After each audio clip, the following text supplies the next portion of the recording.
Assalamualaikum warahmatullahi wabarakatuh. Saya Dede Ayaludin, semester 3 di Universitas Pamulang, jurusan Manajemen, ingin menerangkan tentang rasio likuiditas. Oke, pada pembahasan pertama, pengertian analisis rasio likuiditas atau liquidity ratio. Rasio likuiditas ini terdiri ada rasio lancar, aktiva lancar, yaitu hutang lancar. Rasio cepat, aktiva lancar atau persediaan dibagi hutang lancar. Rasio kas setara kas bagi hutang lancar. Rasio likuiditas adalah rasio yang mengukur kemampuan perusahaan untuk memenuhi kewajiban hutang jangka pendeknya saat jatuh tempo. Rasio ini mengukur kemampuan perusahaan untuk memenuhi kewajiban jangka pendeknya saat jatuh tempo. Pada dasarnya, rasio likuiditas ini merupakan hasil pembagian kas dan aset lancar lainnya dengan pinjaman jangka pendek dan kewajiban lancar. Tujuan dan manfaat rasio likuiditas menurut Kashmir pada tahun 2013 1132. Yang pertama yaitu untuk mengukur kemampuan perusahaan membayar kewajiban atau hutang yang segera jatuh tempo pada saat ditagih, dan untuk mengukur kemampuan perusahaan membayar kewajiban jangka pendek dengan aktiva lancar secara keseluruhan. Ketiga, untuk mengukur kemampuan perusahaan membayar kewajiban jangka pendek dengan aktiva lancar tanpa memperhitungkan sediaan atau piutang. Yang keempat, untuk mengukur atau membandingkan antara jumlah persediaan yang ada dengan modal kerja perusahaan. Kelima, untuk mengukur seberapa besar uang kas yang tersedia untuk membayar hutang. Yang keenam, sebagai alat perencanaan ke depan, terutama yang berkaitan dengan perencanaan kas dan hutang. Selanjutnya, untuk melihat kondisi dan posisi likuiditas perusahaan dari waktu ke waktu. Selanjutnya, untuk melihat kelemahan yang dimiliki perusahaan dari masing-masing komponen yang ada di aktiva lancar dan hutang lancar. Dan yang terakhir, menjadi alat pemicu bagi pihak manajemen untuk memperbaiki kinerjanya dengan melihat rasio likuiditas yang ada pada saat ini. Nah, di antara berikut ini merupakan jenis-jenis rasio likuiditas. Di antaranya rasio lancar atau current ratio, selanjutnya rasio cepat atau quick ratio, selanjutnya rasio kas atau cash ratio, yang selanjutnya rasio perputaran kas, dan yang terakhir inventory to net working capital.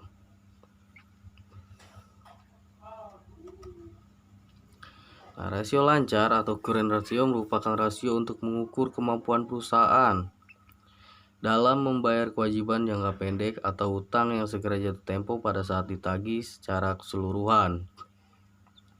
Dengan kata lain, berapa banyak aktiva lancar yang tersedia untuk menutupi kewajiban jangka pendek yang segera jatuh tempo. Rasio lancar dapat pula dikatakan sebagai bentuk untuk mengukur tingkat keamanan atau margin of safety di suatu perusahaan tersebut. Nah, rumus itu sendiri untuk mencari rasio diantaranya current ratio sama dengan aktiva lancar atau current asset dibagi utang lancar atau current ratio. Untuk pembahasan rasio ini diantaranya total aktiva lancar dan sebagainya. Nanti di akhir akan dijelaskan secara lebih detail untuk pemahaman mengenai contoh-contohnya. Yang kedua, rasio cepat atau quick ratio. Rasio cepat atau quick ratio atau rasio sangat lancar atau exit ratio merupakan rasio yang menunjukkan kemampuan perusahaan dalam memenuhi atau membayar kewajiban atau hutang lancar, utang jangka pendek dengan aktif lancar tanpa memperhitungkan nilai sediaan inventari. Rumus untuk mencari rasio cepat atau quick ratio dapat digunakan sebagai berikut. Quick ratio atau assets ratio sama dengan current asset inventory dibagi current liabilities, atau bisa juga quick ratio assets ratio sama dengan kas ditambah bank ditambah efek ditambah piutang dibagi current liabilities. Contohnya, Di antaranya total aktif lancar atau current aset itu 1640 pada tahun 2005 dan pada tahun 2006 1340. Total utang lancar current liabilities 750 pada tahun 2006 juga sama 750. Sedian inventory 250 dan pada tahun 2006 310. Di akhir akan lebih dijelaskan lagi mengenai contoh-contohnya. Yang ketiga, rasio kas atau kas rasio. Di samping kedua rasio tersebut yang sudah dibahas, terkadang perusahaan ingin mengukur seberapa besar uang yang benar-benar siap untuk digunakan untuk membayar hutang tersebut. Yang dalam artinya ini perusahaan tidak perlu menunggu untuk menjual atau menagih hutang lancar lainnya, yaitu dengan menggunakan rasio lancar.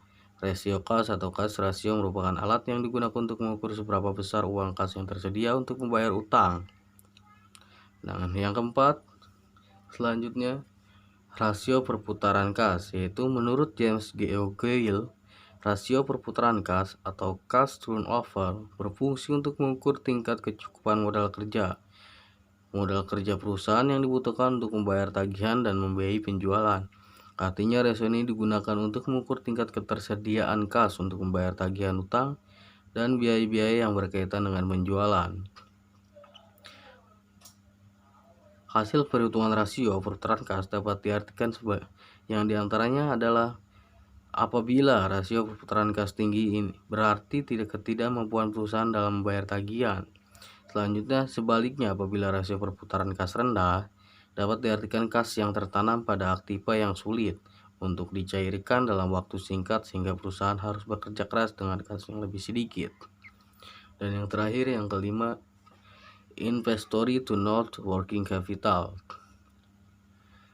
Ini merupakan rasio yang digunakan untuk mengukur atau membandingkan antara jumlah sediaan yang ada dengan modal pekerja perusahaan. Modal kerja tersebut terdiri dari pengurangan antara aktif lancar dengan uang lancar.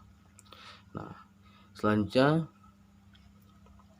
setelah ini semua kita bahasakan sedikit menganalisis tentang rasio likuiditas.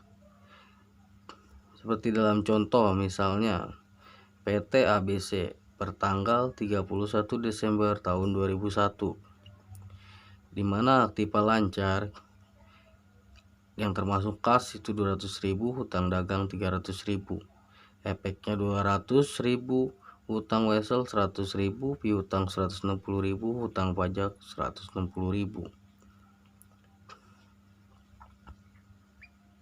Yang selanjutnya itu sendiri dijumlahkan dengan contoh-contoh yang tadi berikut dengan rumus-rumusannya. Seperti dalam rumus inventory to net working capital ini, inventory to NWC sama dengan inventory dibagi current asset dikurang current liabilities.